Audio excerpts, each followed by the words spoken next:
Welcome back, everybody. Welcome back to the Canyon. Welcome back to yet another installment in the series we call Breakdowns. And this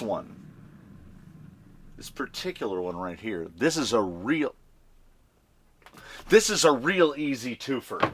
Because if there is one vehicle that exists in the fleet that I recommend that everyone buy, despite enormous shortcomings, so many shortcomings, it is the FMS FJ40. And this is an easy twofer because we've got two. We have three actually, but these are the two. License plate a little obscured down there. Bruce, I keep forgetting to order. I got to go to RC Plate Shop. I need to order like 10 license plates. Sheila. Bruce and Sheila, FMS FJ40s, and of course, you would have to put an asterisk next to that because on Bruce, the big man, the sum total of FMS parts included are the big, beautiful body with the roof rack for the body, most of the interior, the chassis rails, and the leaf springs. Thus ends the list of FMS parts.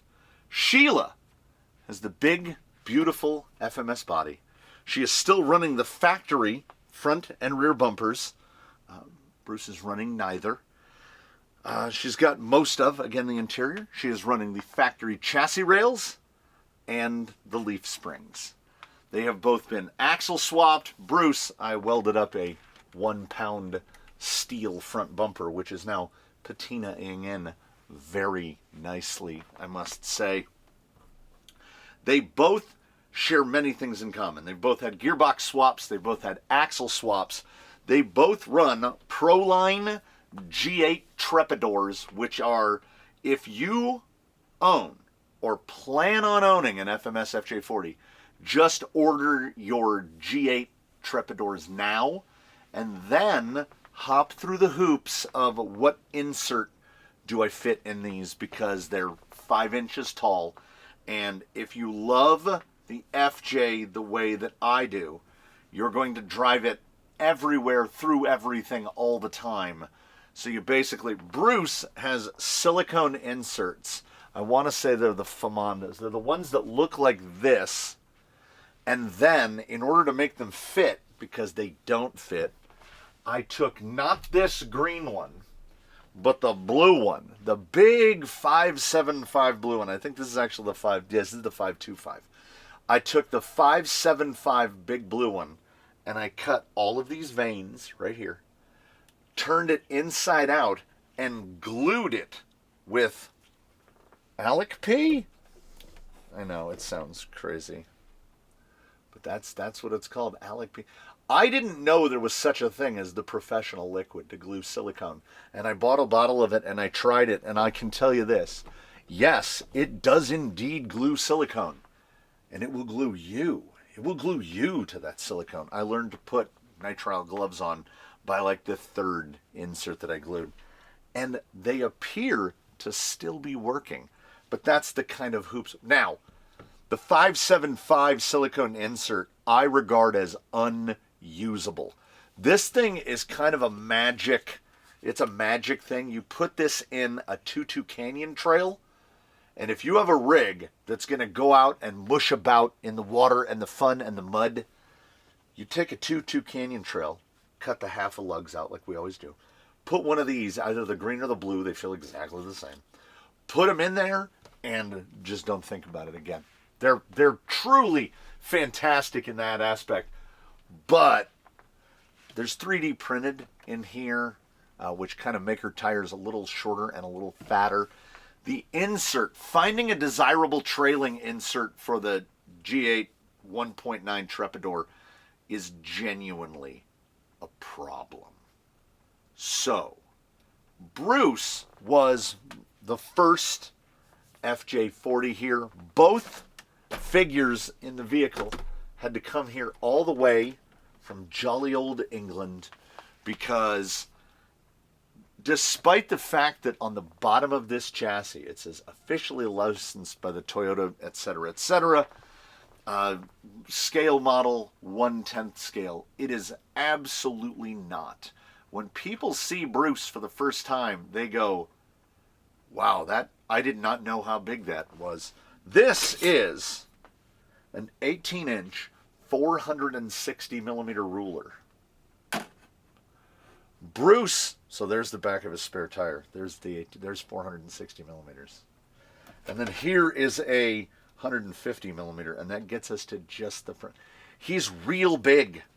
From the ground to the top of his horns, he is 350 millimeters tall. He is, as was pointed out to me in my very own comments section, the proof that I actually do like Class 1. Bruce is Class 1 put into the copier and enlarged about 50%. Because he's got leaf springs, he has, for his size, tell me, look with your eyes, tell me, do those look like 5-inch tall tires to you? Does that rig look like it weighs 16 full pounds? Because he does. She only weighs 10. Underneath Bruce is a GCM LRT2 with a Fusion Pro 2300 fed into it, and those are Amazon Special or AliExpress, however you like it. Axles cut up with leaf mounts fabricated for them in order to accommodate FMS leafs, which don't follow the rules of any other leafs. They don't have the same size hole in the leaf for the pins and or screws. They are not the same length. They're 140 millimeter long instead of 120. They have 2.5 millimeter holes in them instead of 3 millimeter holes. So I basically fabricated leaf mount / risers. One day I'll get in there. I left the link mount on the rear axle because I thought someday I might need an anti-wrap bar or anti-wrap bars. But once I converted him over to 100 millimeter shocks, which just involves cutting 2 little small holes in your floor in the back and then accommodating them up in the front. One of the biggest changes that you can do to an FMS FJ is what I call the Bruce mod, which is fitting him with 100 millimeter shocks. Going to a different gearbox is purely luxurious because the stock gearbox is basically sort of like a planetary reducer, and it uses weird sized bearings. There's a lot not to like. But what there is to like about FJs is this is my own rear apparatus. I will show you a non-made by me. Here is his receiver, and yeah, that gets used. He tows a swag trailer so that I can give away little stuffs like this when I go to places. I can give stuff away. He tows a boat trailer with a Traxxas disruptor on it. He is going to have a trash trailer that he tows, and he's also going to have a special top that goes on his trailer so that he can tow a buggy with him. So this guy does the work. And this is what is so great about the FMS FJ. This is where he stores his backup battery. Goes in there. He runs an internal camera. I don't know how well. I might as well take this out. We're not using it right now. There is the Hawklock mount for his internal camera. He runs a Sony internal camera. His interior is fully finished. Sheila's interior is fully finished. I didn't ever see myself as a trail guy. I didn't ever see myself as a scale guy. I didn't ever see myself doing a lot of the things that I do on a daily and or weekly basis. And a big part of it, the scale fleet here in the Canyon grows seemingly weekly because of the influence of the driver of this vehicle, which is, we were out driving and my wife has another vehicle, which we will profile at some point in the future, that is a Traxxas TRX4 G-Wagon, the G500. And we were out driving together, and she was driving her G500, and I was piloting this gentleman right here who has a full, I built a full engine compartment with a firewall and everything. Battery goes right there. All the electronics are in the box. The winch is functional. The lights are functional. You know, scale stuff. He goes through one of these antennas every couple months because they get stuck on stuff and they just get absolutely battered to death. So I was driving this. The wife was driving the G500. She makes fun of me when I tip over. I did mention he's the weight of a bowling ball, and he's 600 millimeters long. So I said, well, it's more difficult because my vehicle weighs twice as much as yours. And she said, maybe you should build me one then, but I want it pink. So this is Iron Lake fluorescent pink, which I didn't know. I didn't know when I ordered it. When I went to the craft store and I bought it, I didn't know that this was properly fluorescent paint. It helps if we turn the lights off, but it never shows up well enough. Like the camera doesn't do this. Just if we get back like that, there you go. There you go. It is extra. Like look at it. Look at his toe line, which is also fluorescing. But if you shine it on regular paint, it looks like a purple dot, and then you see it's one of those things where I hope the camera translates it when we're outdoors, because she is so pink. She's the pinkest pink to ever pink. And that's a good camera because it didn't mind black light. It didn't mind any of it. So I did. If your wife asks you to build her an FMS FJ40, it was less than 7 days between the moment when she said, maybe you should build me one, and Sheila was already here being assembled. And Sheila, I'm just going to say it, handles better than Bruce does. She is 6 pounds lighter, and she has had the benefit of all the lessons learned of the slow creep through building Bruce. She doesn't have all the weight up front because she doesn't. I thought he needed the weight up front because he was a real tail stander. And then we changed the shocks from 70 millimeter to 100 millimeter. And then we built the different leaf blocks to clock the axle, and he climbs a lot better now. And they both do things that just frequently surprise me. So her approach to replacing the stock gearbox, there is again another Fusion Pro with the receiver box right in front of it with all the electronics in it. She has got the full planetary gearbox out of an MST CFXW, which has a lot of gear reduction. Typically, like a 3-gear gearbox will have about a 2.6 to 1, 2.5 to 1, 2.4 to 1 reduction in it.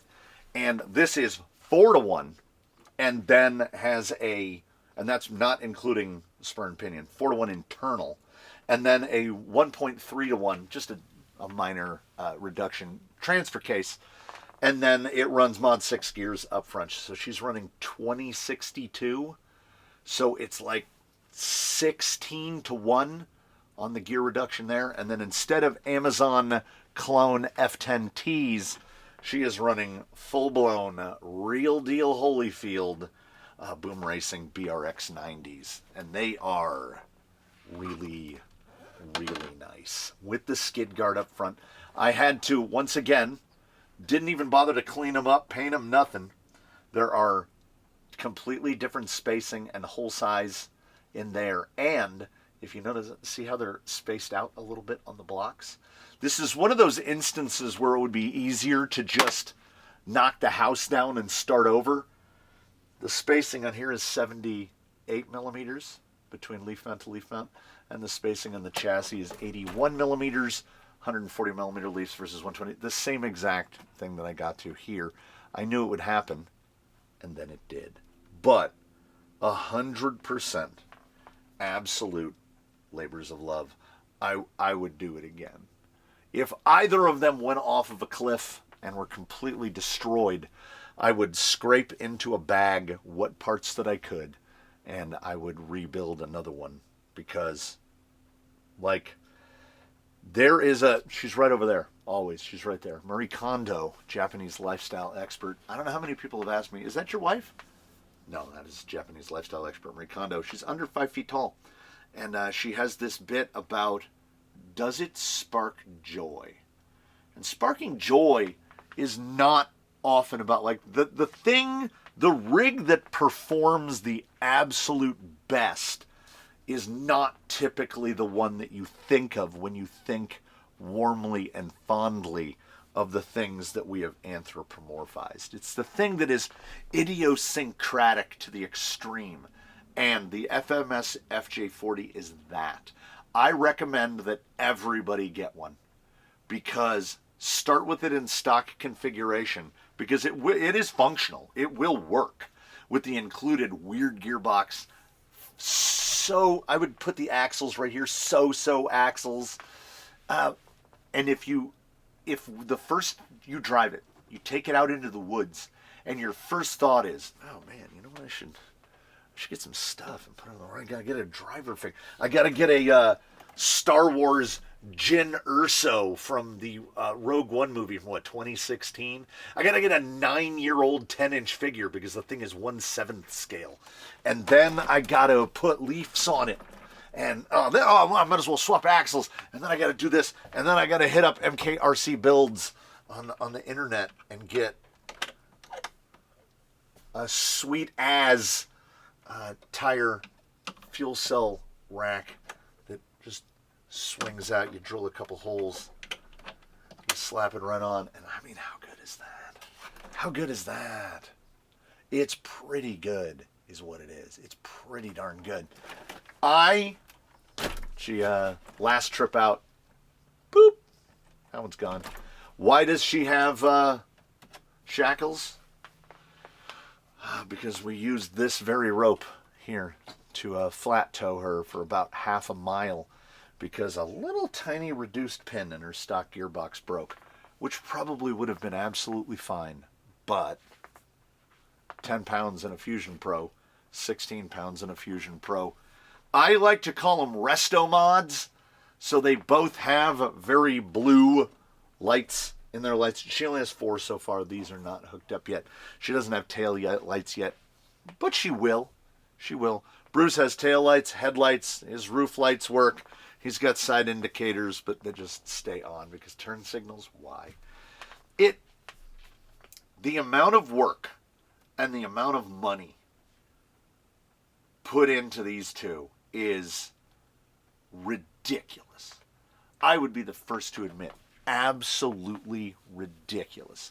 These are labors of love above and beyond anything else. When it's a day when these are going to go out, it is a joyful day. They do indeed spark joy, partly because of those baked in limitations. This body with nothing added to it, just the body with the little seats and the interior, and the steering wheel turns when the front wheels turn and that stuff. The body weighs over 3 pounds. It is over 1.5 kilos for just the body. And then you start putting everything on it, and you put a 1-pound bumper on it, you put metal axles and leafs and accessories, and he carries a full toolbox. They're everyday batteries. She runs Ovonic 4200 LAHVs, and he runs Z 4200 LAHVs. These are not small batteries. They're not enormous batteries. They're not small batteries either. They will both get around 4 miles of trailing out of one of these batteries, and they both carry 2. One in the front to power the vehicle, and one in the back as a spare in case they should run out. And yeah, we've had to swap them on the trail before a couple times. They are absolutely fantastic. I look forward to working on them because they're huge, and this is the categorical opposite of something like an SCX-24 or, God forbid, an SCX-30 or an Ascent 32. This is better in every conceivable way. By the way, do the doors work?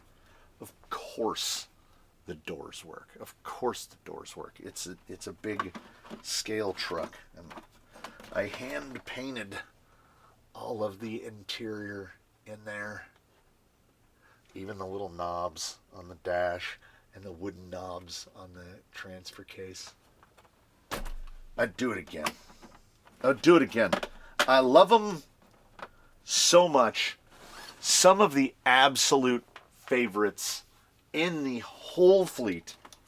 And I remember when I quick viewed just the stock FJ40, when I quick viewed this, I drove it and I went, huh, I mean, I guess it didn't spark the same joy that the 1941 Willys did, which transported me back to being 12 years old, because I had a G.I. Joe Jeep and I was driving it and it looked amazing. And then I went on the internet and I ordered the leaf spring kits and I put the leaf springs on here, and it's $40 to put leaf springs on it. I put the leaf springs on it and it utterly transformed. And it transformed the Wednesday installments on this channel. There's been an upload every Wednesday for well over 2 years, probably 3 years without missing a Wednesday. And it transformed what Wednesday is now into my wife and I, we get together, we choose our vehicle of the week, and we go out to a place and we drive, and then we go out to lunch afterwards, and sometimes we go to some stores, and it's fantastic. It's one of the best things that has ever happened to me in my whole life. And that is due in no small part to this gentleman right here, which is why I say everyone should buy an FMS FJ40, and in doing so, ensure that FMS, because their most recent release makes me throw up in my mouth a little, it will ensure that FMS never stops making these. They will make FJ40s into perpetuity, and we'll be able to buy the parts from Hobby Zone. Look up Hobby Zone on the internet. They are a seller of Rock Hobby and FMS and the other one whose name always escapes me.